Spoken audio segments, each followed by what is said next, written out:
Bonjour à tous et bienvenue pour un nouveau podcast de l'Association des généralistes dermoscopistes français. On va aujourd'hui parler du dermatofibrome. Alors, je vous rappelle la stratégie en 2 temps. À chaque fois, je vous la rappellerai parce que c'est très important.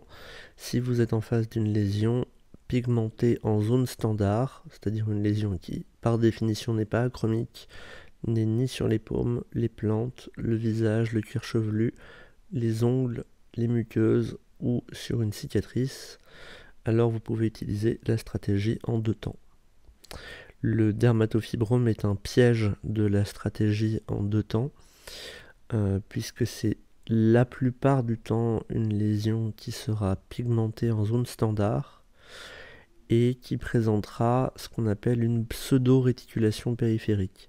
C'est donc un diagnostic différentiel. Vous aurez au début peut-être l'impression d'avoir une lésion avec du réseau et donc d'être en face d'une lésion mélanocytaire. C'est un piège de cet algorithme en 2 temps. Vous êtes du coup dans le carré rose des pièges à peu près au milieu à droite de la diapositive. L'important dans le dermatofibrome, et c'est perturbant dans un podcast sur la dermoscopie, c'est que le diagnostic est clinique. C'est comme ça qu'on fait le diagnostic d'un dermatofibrome, c'est par la palpation. C'est une papule ou un nodule qui va être ferme, bien limité, qui va être enchâssé dans le derme comme une pastille sous la peau et qui est mobile par rapport au plan sous-jacent. Dermoscopiquement, c'est un piège. Vous avez une lésion qui peut être très atypique cliniquement. Là, cliniquement, vous voyez, c'est pas très joli quand même. Et dermoscopiquement, c'est pas bien plus joli. Et comme vous le constatez, vous allez avoir un pseudo-réseau, je dis bien un pseudo-réseau, car ce n'est pas le réseau d'une tumeur mélanocytaire, c'est un pseudo-réseau autour de la lésion.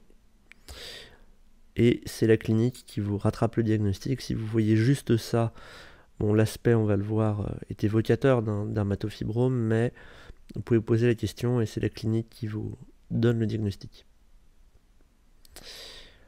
Vous avez une symétrie de contenu et pas de désordre architectural.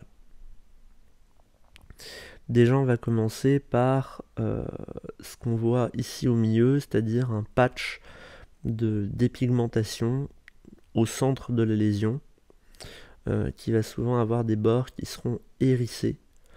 Ça peut être des chrysalides au centre, ça peut être du réseau inversé au centre, ça peut être des petits vaisseaux centraux. Bref, la plupart du temps, vous avez une lésion qui est centrée, qui est symétrique autour d'un centre cicatriciel.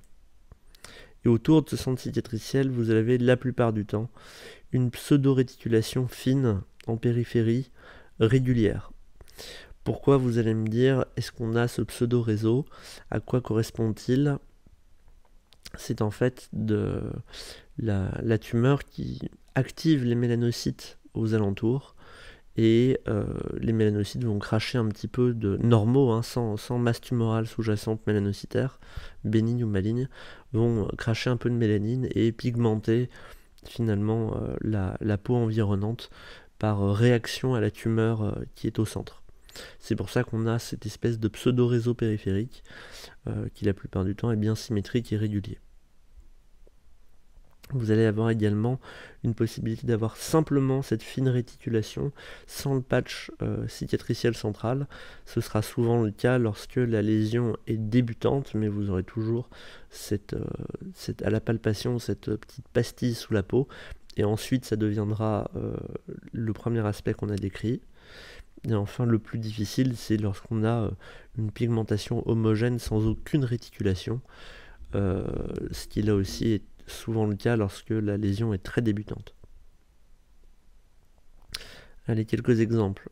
Là, vous avez une lésion qui est pigmentée en zone classique. Il n'y a pas de globules, il n'y a pas de stries. On se pose la question d'un pseudo-réseau. Cliniquement, elle est enchâssée dans le derme, c'est une pastille. Vous avez une dépigmentation centrale et une pseudo-réticulation périphérique. C'est un dermatofibrome, c'est symétrique, c'est relativement régulier, il n'y a pas de chaos architectural. Cette lésion pigmentée, zone classique, pas de stries, pas de globules, doute sur du réseau, cliniquement c'est une pastille, vous avez une dépigmentation centrale et un pseudo-réseau périphérique. Une lésion pigmentée, zone classique, pas de stries, pas de globules, la qualité n'est pas parfaite mais je voulais vous montrer cet aspect. Peut-être du pseudo-réseau sur les côtés, enchâssé dans le derme toujours cliniquement, vous avez au centre une dépigmentation pseudo-cicatricielle qui va apparaître ici comme du réseau inversé, c'est-à-dire au lieu d'avoir des mailles foncées et des entremailles claires, vous allez avoir là des mailles claires et des entremailles foncées. C'est un aspect de, comme vous le voyez un tout petit peu à gauche du cercle que j'ai dessiné. Et là, sur les côtés, vous avez une pigmentation homogène sans forcément de réseau. C'est toujours la clinique qui vous apporte le diagnostic, mais dermoscopiquement en tout cas, ça n'a pas d'aspect atypique. Ici, vous avez une lésion pigmentée en zone classique, pas de stries, pas de globules, doute sur du réseau en périphérie, un patch central de dépigmentation pseudo-cicatricielle, quelques vaisseaux toujours au centre. Là, ce qui est un peu atypique, vous allez le voir, c'est à 12h et à 6h, 7h plutôt, des patchs de pigmentation qui du coup posent question par rapport au diagnostic. C'est très probablement pas la fameuse hyperpigmentation autour du dermatofibrome qu'on a décrit tout à l'heure. C'est probablement en fait tout simplement un névus ou un antigo qui a été pris en fait dans la lésion qui s'est créée par-dessus. C'est donc une collision pathologique. Là, vous avez une lésion pigmentée en zone classique, pas de globules, pas de stries, doute sur du réseau. Cliniquement, c'est enchâssé dans le derme. Vous avez toujours au centre cette petite dépigmentation pseudo-cicatricielle, du pseudo-réseau autour, et en bas, une zone un peu plus vascularisée,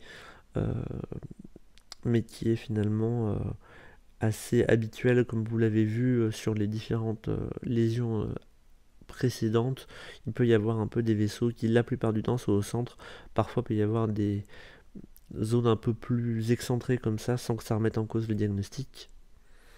On va un peu toujours plus dans la difficulté, pas de globules, pas de stries, doute sur du réseau. Au centre vous avez une dépigmentation pseudo-cicatricielle qui prend quasiment la totalité de la lésion, un peu de réseau sur les côtés, le diagnostic est clinique toujours. Dermoscopiquement, une lésion pigmentée en zone classique. Je vous les ai mis, celle-là elle est difficile, c'est sur une peau foncée. Vous avez au centre un patch cicatriciel, du pseudo-réseau autour. Toujours plus compliqué. Des petites zones de dépigmentation pseudo-cicatricielle qui ce coup-ci sont pas vraiment au centre, mais il y en a plusieurs. Et du pseudo-réseau. Et ici, la dépigmentation au centre, et vous avez, vous voyez, du pseudo-réseau et un peu de vascularisation en périphérie, mais toujours cliniquement assez typique. Et enfin la dernière, plus compliquée, là c'est un cas encore plus compliqué puisque c'est une collision entre un lentigo autour, un dermatofibrome et du coup un dermatofibrome avec qui mime en fait une lésion vasculaire centrale. C'est un type de dermatofibrome particulier qui donne ce genre histologiquement, qui donne ce type de lésion, mais toujours cliniquement cette pastille sous la peau. Encore un dernier exemple, parfois il peut y avoir que du pseudo-réseau, sans vraiment de patch de dépigmentation pseudo-cicatricielle au centre. Et parfois c'est l'inverse, on n'a que le patch de dépigmentation et on n'a pas de pseudo-réseau autour du tout. Les cas peuvent être encore plus compliqués comme je vais vous le montrer ici. Alors c'est souvent sur des dermatofibromes atypiques, parfois ils peuvent être polychromes, il peut y avoir du désordre architectural, comme au centre vous avez une forme anévrismale avec du purpura, de l'échymose, un voile bleu. Soyons clairs, la forme en haut à gauche, en haut à droite et au milieu excessivement difficile de se passer d'histologie. En bas à gauche, c'est une collision entre un dermatofibrome, un lentigo en bas et des hyperplasies sébacées au centre. Autant vous dire que on peut faire le diagnostic, mais c'est difficile quand même de ne pas aller à l'histo. Et à droite, c'est une forme pseudo-cicatricielle centrale un peu atypique que je voulais vous montrer. Un tout petit mot du diagnostic différentiel. Le dermatofibrosarcome de Darrier-Ferrand dont on parle juste après. Les mélanomes régressifs qui auront souvent une pigmentation qui va être très asymétrique et un désordre architectural complet et un pépring de mélanophagie qui n'est pas du tout présent dans les dermatofibromes. Et les CBC plans cicatriciels vont présenter des ulcérations qui seront présentes uniquement dans les dermatofibromes extrêmement évolués. Quand vous voyez une ulcération, c'est pas du tout habituel sur un dermatofibrome, méfiez-vous. Et du coup, on parle du Darrier-Ferrand en 2 secondes que je vous montre. Ce sont des lésions indurées cliniquement qui vont être évolutives. C'est surtout ça qui est important. Un dermatofibrome, à partir du moment où il s'est constitué, ne va plus vraiment avoir tendance à bouger, à moins qu'il soit extrêmement manipulé par les gens. Si vous voyez un dermatofibrome atypique, asymétrique, cliniquement pas habituel, un peu avec des... Au lieu d'être vraiment comme une petite pastille, plusieurs endroits de différentes... cliniquement à la palpation de différentes duretés ou différentes épaisseurs, méfiez-vous, ça peut être un dermatofibrosarcome de Darrier-Ferrand qui est du coup la version méchante, on va dire, du dermatofibrome. Pareil, dermoscopiquement, c'est pas vraiment là que tout va se jouer, même si vous le voyez, vous avez clairement un chaos architectural beaucoup plus important la plupart du temps que dans un dermatofibrome, mais c'est surtout pareil sur la clinique, une lésion évolutive et cliniquement très asymétrique, très irrégulière et évolutive.